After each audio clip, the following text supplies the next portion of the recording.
Hello, myself Dr.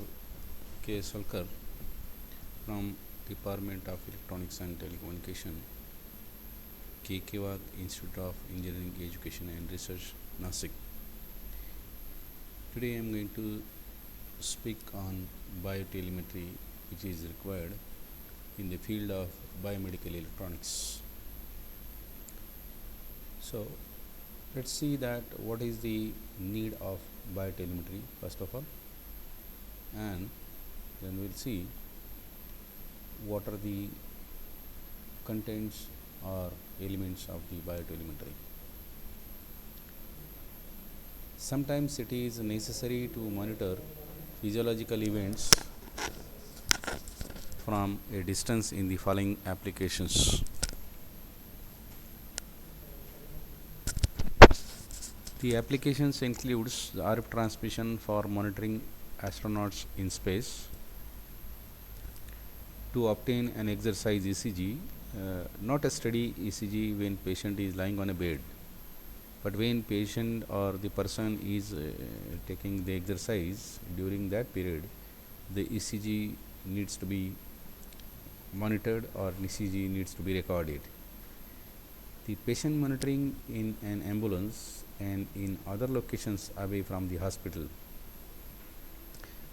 It is required when collection of medical data from a home or office is necessary. Tracing acidity or pressure through gastrointestinal tract. The isolation of an electrically susceptible patient from power line operated ECG equipment to protect him from accidental shock. When these are the requirements, then biotelemetry is a must. Only biotelemetry can satisfy the above mentioned applications. What is biotelemetry? This refers to a branch of telemetry in which biological parameters are measured from a distance. Wireless telemetry permits examination of physiological data with full comfort to the person under investigation. It means that whenever the data we are collecting, there is no harm to the patient. Patient remains very comfortable, and in the comfort zone only the data can be collected. It is an indispensable technique in situations where no cable connection is feasible. So whenever a wireless communication is required, there is no possibility of a wired communication, then this kind of telemetry is suitable. Using wireless telemetry, physiological signals can be obtained from swimmers, riders, athletes, pilots, etc., and so many. It is not only restricted to this. These are the examples given. What kind of parameters that can be obtained through this biotelemetry? The parameters could be heartbeats, blood pressure, body temperature, blood sugar content, respiration, amount of blood, type of blood, etc., and the list is big. So number of parameters can be sensed. What those parameters which are possibly can be obtained in the patient when admitted in the hospital or patient is lying on the bed.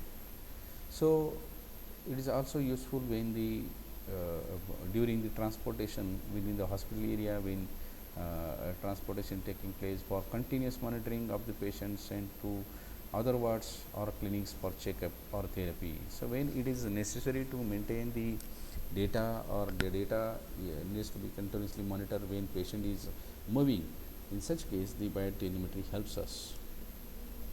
There are major components of biotelemetry, and those components are transmitter and a receiver.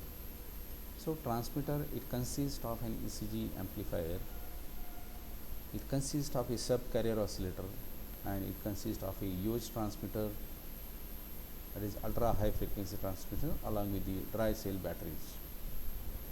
In the receiver, it consists of a high frequency unit and a demodulator, to which an ECG can be connected to record.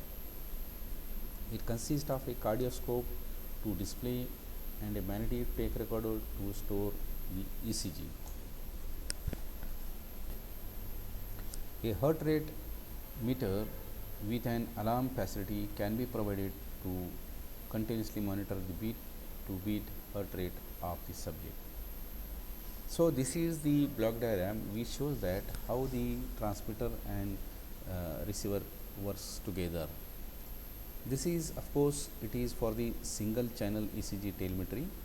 That means the only ECG parameters are being noted, and even sometimes it is possible that number of patients can be monitored, and then in that case it will be called as a multi-channel ECG telemetry system. So in this case it shows that it consists of the major part of this is the transmitter antenna and the receiver antenna. Here the dotted line shows that there is a big distance between this antenna and this unit. So this transmitter unit consists of the battery which supplies the voltage required for operating the transmitter, subcarrier modulator, ECG amplifier, etc. So the ECG amplifier is the amplifier required when ECG signal is picked up. As the signal is a small one in amplitude, it can be amplified, and then it is provided this information. Amplified signal is provided to subcarrier modulator. What this subcarrier modulator does, it provides the sidebands when the frequencies or signal is amplified, and then it reaches to the transmitter, and it becomes ready for the transmission purpose.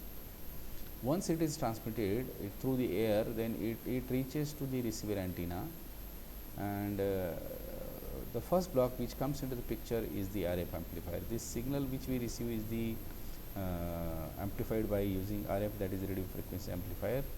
Then as it is consisting of the carrier wave, then it needs, since the modulation is done here, the demodulation is the opposite process of that of the modulator, which is done in the receiving stage, and here the carrier and the original signal that we carry, those are separated, and the original signal is the it is applied to the heart rate monitor, where the heart rate which is picked up from this, or signal which is picked up from this, can be monitored over here.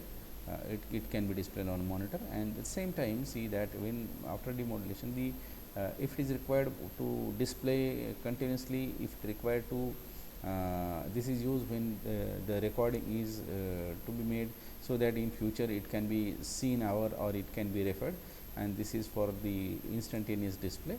And this instantaneous display even can have the use of the graphic recorder, which can give you the graphical, that means whether the heart rate, what is the heart rate history, it can show. And here the cardioscope can definitely show the visual part of it. It is the graphical representation of this. So this is the single channel ECG telemetry that can be useful in the biotelemetry for monitoring this is the ECG is a simple example. Even we can have the number of other parameters, but when parameter gets changed, the amplifier type and the signal conditioning becomes different. So this is the biotelemetry transmitter block diagram. This diagram shows that this is the subject, and a direct potential or a transducer or a sensor is used.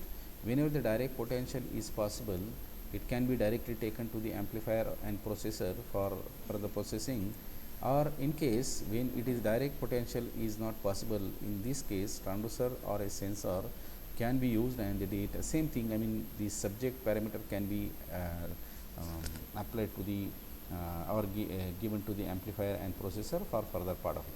Now once this amplification is done and processing is done, it is applied to the modulator. At the same time, the carrier wave which is required for carrying out the signal through transmission purpose is applied, and this way the modulator, this signal and this carrier, these are mixed together, and a signal which is generated, it is through modulator, it is transmitted. So this is the transmitting antenna.